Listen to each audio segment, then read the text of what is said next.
Et boum.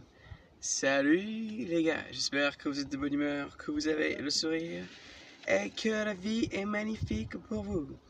Alors, aujourd'hui, épisode 2 de la série sur comment commencer le yoga, qu'on a commencé hier. Le premier épisode était sur la régularité, la volonté et la discipline. Alors aujourd'hui, par rapport au premier épisode, je voulais vous montrer un petit truc. C'est mon journal personnel de développement personnel. C'est là que je note tous mes entraînements d'arts martiaux, de yoga et du reste. Et donc, assez simple, je vais vous montrer que ici j'ai toutes mes routines du matin répertoriées.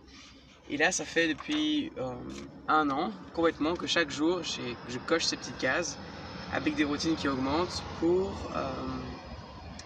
garder compte à compte de ce que je fais, de mon entraînement et de ma progression. Donc je vous recommande de faire la même chose si vous voulez aller quelque part et si vous voulez vous entraîner de manière systématique. Bon, ça c'est juste pour clôturer sur l'épisode d'hier. Je vais vous lire un petit truc que j'ai écrit dans mon journal. Alors, continuer ses routines et sa discipline augmente mon inertie, augmente l'inertie. C'est très agréable d'avoir un élan perpétuel. Il nous permet d'exercer notre volonté chaque jour et d'avoir toujours quelque chose qui avance pour nous. Un pas à la fois, un jour à la fois, comme un bateau qui navigue sans cesse, vers ses rêves, sur le flot du temps, jamais ne ralentissant, sans trêve, en s'agrandissant, victorieux de chaque cap et à la poursuite de l'infini. Donc, j'ai parlé d'une autre chose dans la vidéo d'hier et qui sera le thème de la vidéo d'aujourd'hui, l'épisode 2, qui sera les rêves, l'aspiration et l'inspiration. Donc, les 5 piliers pour moi pour commencer le yoga sont, comme j'ai dit, le premier, la routine, la persévérance, la régularité, la volonté. Le deuxième, les idéaux, les rêves. Et encore 3 autres dont on parlera bientôt. Donc pourquoi le deuxième est important? Parce que, pour moi, le yoga, comme la méditation, contrairement à beaucoup de gens qui le pratiquent, leur but n'est pas de vous amener à suivre une doctrine philosophique toute faite, à devenir bouddhiste, à devenir yogi, et à vivre en prêchant des principes ou en respectant scrupuleusement des règles de vie à la lettre. Pour moi, ce n'est pas ça, être un yogi, ou le développement personnel, ou la méditation. Pour moi, le but du yoga n'est autre que de vous pousser vers votre propre potentiel, vers vos rêves et vers votre propre idéal. Alors, prenez le temps de vous poser. À quoi ressemblerait la vie si vous pouviez tout créer? Si vous pouvez tout faire et si absolument tout était entre vos mains? Où est-ce que vous iriez? Quel métier est-ce que vous feriez? À quoi ressemblerait votre vie amoureuse, votre vie sociale? À quoi ressemblerait votre corps? Aurez-vous des hobbies? Aurez-vous des passions à un haut niveau? Si vous étiez à 100% maître de votre vie, si la vie était une toile blanche et vous pouvez librement dessiner votre œuvre dessus, qu'est-ce que vous dessineriez? Eh bien, la vérité, c'est que c'est pas loin d'être le cas.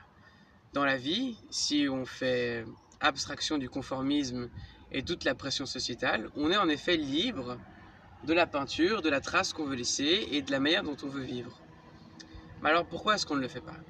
Parce que le premier objectif, vous pouvez aller voir un autre de mes vlogs qui s'appelle Pourquoi avoir une étoile du Nord ou une étoile polaire. Tant que le scooter passe, pourquoi avoir une étoile polaire ou une étoile du Nord? C'est comme un objectif, un idéal, un rêve qui nous guide et qui nous aspire, vers lequel on va constamment. Si on ne fait que suivre la vie pour survivre ou subsister à ses besoins, ou pour chercher constamment le plaisir ou la gratification la plus rapide, si on n'a pas d'étoile du Nord, qu'est-ce qui se passe? On se retrouve à simplement subvenir à nos besoins, à pouvoir potentiellement être assez négatif. On n'a rien qui nous guide quand on se lève. On se lève et on se demande qu'est-ce qu'on fait? Où est-ce qu'on va? Encore une journée, encore la même.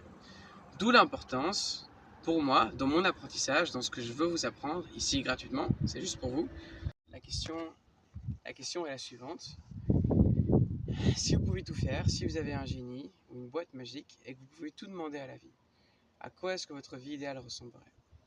Quels ont été vos rêves, enfants, adolescents, ou même à présent? Quels sont vos rêves? croyez-vous qu'il est possible de les atteindre ou avez-vous laissé tomber vos rêves il y a très longtemps? Bien, en laissant tomber ses rêves ou son idéal, on perd une grande partie de son énergie, de son âme et de son inspiration.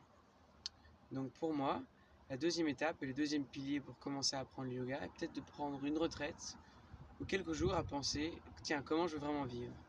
Qu'est-ce que je veux vraiment atteindre? Si tout était possible, qu'est-ce que je voudrais faire? Quels seraient mes idéaux?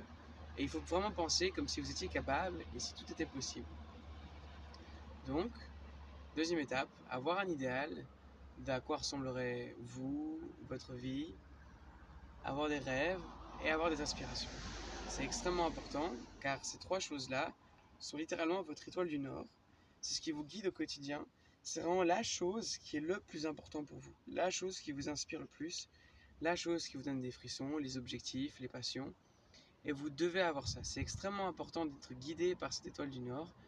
Parce que si vous n'êtes pas guidé par vos propres rêves ou idéaux, vous serez guidé par l'agenda de quelqu'un d'autre. Ou pire encore, vous n'aurez pas d'objectif, de but, et vous stagnerez. Une fois que vous stagnez, la négativité, juger tout le monde, critiquer tout le monde, être flegmatique, apathique, n'est que le prochain pas. Alors il vous faut une étoile du Nord, une direction, un cap vers lequel aller, et bien sûr, un plan. Voilà. Alors, quels sont vos rêves? Quels sont vos idéaux? Quelles sont vos inspirations? Vivez-vous pour vos rêves? Pensez-vous que vous pouvez accomplir vos rêves? Eh bien, n'hésitez pas à m'en parler, à me retrouver. Et surtout, prenez le temps de vraiment y penser. Parce que la vie, avant tout, est pour vous, pour toi qui me regarde derrière cet écran, et seulement pour toi. La vie de chacun est uniquement pour toi. Et il n'y a aucun sens à la vivre pour les standards ou pour l'idéal de quelqu'un d'autre. Alors pense-y, réfléchis, laisse-toi rêver, et on se revoit bientôt pour la troisième vidéo de cette série. Merci d'avoir suivi. Namasté.